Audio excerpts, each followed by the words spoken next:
Surprise surprise surprise. ভাই এটা কার birthday? আমার আমার তো বার্থডে সবার বার্থডে, আজকে সার্বজনীন বার্থডে। ভাই কার বার্থডে? আমাদের কার তো বার্থডে নয় ভাই। সবারে হ্যাঁ বারে বারে বারে এবার তুই বল। Happy love anniversary, happy love anniversary, happy লাভ।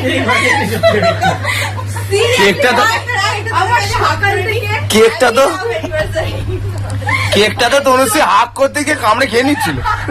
ভাই সকাল থেকে সত্যি আমার মনে ছিল না, আমি পুরো ভুলে গেলাম। চলো মনে রাখি সবাই আমি বলি মশো। Thank you thank you.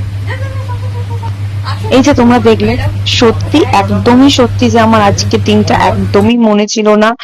আর হচ্ছে আমি একদমই ভুলে গেছিলাম, মাথা থেকে বেরিয়ে গেছিল। হঠাৎ করে আমি যখন ঢুকি তখন দেখি কার বার্থডে? আমাদের তো কারোর বার্থডে না, কারোর মানে আমার অ্যানিভার্সারি কতটা আমাদের যে আছে যে 8 ইয়ার্স কমপ্লিট হচ্ছে সেটা আমার মাথাতেই আসেনি। ভাবছি কারোর তো বার্থডে না, তাহলে কি করে আজকে কি হতে পারে? তার জন্য আমার চোখ বন্ধ রেখে দেন সাজানো হয়েছে। তো আজকে ছিল আমাদের এই 8 ইয়ার্স কমপ্লিট হয়েছে, সেটারই সেলিব্রেশন সবাই মিলে করেছে। আর এই সুন্দর ডেকোরেশন করেছে, ছোট্ট করে ডেকোরেশনটা জাস্ট দারুণ করেছিল। আর এই যে তারপর আমরা একটু চা খেয়ে নিয়েছি, খাওয়ার পকোড়া, তারপরে এই সমস্ত অ্যারেঞ্জমেন্টই ওরা সবাই মিলে করেছিল, যেটা আমি একদমই জানতাম না। সকাল থেকে কিচ্ছু জানতে যায়নি আমাকে। এই যে একটু রান্না করতে করতে আমাদের একটুখানি নাটকের নাচ ঢং সমস্ত কিছু করে নিচ্ছি, কারণ আমরা এনজয় করতে খুব ভালোবাসি।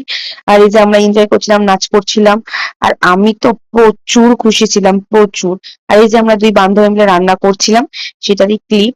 আর এই যে আমরা এখানে নাচ করছিলাম, আমার খুশিটা দেখতেই পাচ্ছ। আমি তো বিশাল বিশাল বিশাল খুশি হয়েছিলাম, কারণ সেরকম ভাবে আমরা এই জিনিসটাকে সেলিব্রেট করি না। বাট যেহেতু আমার এই বছর মনে থাকে না, অন্য বছর তো আমরা খেতে যাই কোথাও বা কিছু সামথিং কিছু করি, বাট এই বছর যে আমার একদমই আমি ভুলে গেছিলাম, আমার মনে ছিল না, সেটাও নতুন করে আমাকে মনে করালো। দেন আমাকে এই সারপ্রাইজটা দিয়েছে। আর এই দেখো আমার খুশিতে খুশিতে তো আমি নিচেই যাচ্ছি। এতটাই আমি মানে মজা পেয়েছি বা এনজয় করেছি।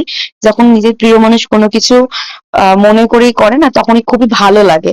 এই যে আমাদের মেনু চিকেন রাইস হয়েছিল, আর তার আগে তো পকোড়া ছিলই। আর এই চিকেনটা কিন্তু আমি রান্না করেছিলাম। খেতে কিন্তু খুব দারুণ হয়েছিল, সত্যি টেস্টি হয়েছিল। তো সবাই আমরা খাওয়া দাওয়া করে নিলাম, সেলিব্রেশন হয়ে গেছে। খাওয়া দাওয়া করে দেন আমরা বাড়ির দিকে রওনা দিয়েছিলাম। আর তোমাদের যদি আমার ভিডিও ভালো লাগে তাহলে প্লিজ তোমরা লাইক কমেন্ট শেয়ার সাবস্ক্রাইব করো। টাটা।